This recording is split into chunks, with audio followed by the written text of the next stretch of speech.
Hello mummy's, இன்றைக்கி நம்ம கிச்சனில் பார்க்க போகிற ஸ்பெஷல் ரெசிபி சின்னவங்கலேருந்து பெரியவங்க வரைக்கும் எல்லாருக்கும் ரொம்ப பிடிக்கிற சாக்லேட் ரெசிபி தான்.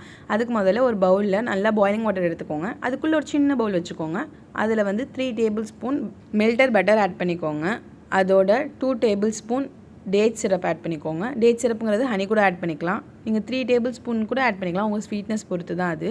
அதோட 1/4 கப் கொக்கோ பவுடர் ஆட் பண்ணிக்கோங்க. இது மூணுத்தையும் சேர்த்து நல்லா மிக்ஸ் பண்ணி விடுங்க.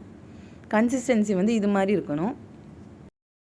இதை ஒரு சாக்லேட் மோல்ட்லேயோ இல்லை இது மாதிரி ஃப்ளாட்டான பாக்ஸ்லேயோ ஊற்றி ஓவர் நைட் நம்ம ஃப்ரீஸ் பண்ணி எடுத்துக்கணும். நம்ம ஆட் பண்ணிக்கிறது 3 இன்க்ரீடியன்ஸ் தான். ஆனால் கடையில் வாங்கினீங்கன்னா அதுக்கு பின்னாடி ஒரு பெரிய லிஸ்ட்டே இருக்கும் சாக்லேட்டுக்கு. ஸோ நம்ம பிள்ளைங்களுக்கு பிடிச்சதுக்கு நோன்னு சொல்லாமல் வீட்டில் ஹெல்த்தியாக செஞ்சு கொடுத்து அவங்களையும் சந்தோஷப்படுறதுக்கு நீங்களும் என்ஜாய் பண்ணுங்கள் இந்த சாக்லேட்டை. நான் ஓவர் நைட் ஃப்ரீஸ் பண்ணி எடுத்துக்கிட்டேன். எவ்வளோ அழகாக இருக்குன்னு பாருங்கள். நம்ம 90s கிட்ஸாக ஸ்கூல் படிக்கிறப்போ ஒரு டைரி மில்க் சாக்லேட்டோ ஏதோ ஒரு சாக்லேட் வாங்கி வச்சுட்டு வீட்டுக்கு பார்த்தா அதுக்காட்டி அது நல்லா மெல்ட் ஆகி கிடக்கும். அப்போது கெமிக்கல்ஸ் மேபி லெஸ்ஸாக ஆட் பண்ணியிருப்பாங்களா, இப்போ ரொம்ப நிறையா இருக்கா அப்படிங்கிறது தெரியல. என் பொண்ணுக்கு பொறுக்க முடியல, டக்குன்னு கை வச்சு எடுத்து சாப்பிட்டுட்டா. உங்கள் குட்டீஸ்க்கான ஹெல்த்தி ரெசிபிஸை மிஸ் பண்ணாமல் இருக்க நம்ம சேனலை சப்ஸ்கிரைப் பண்ணிக்கோங்க. See you with the next recipe.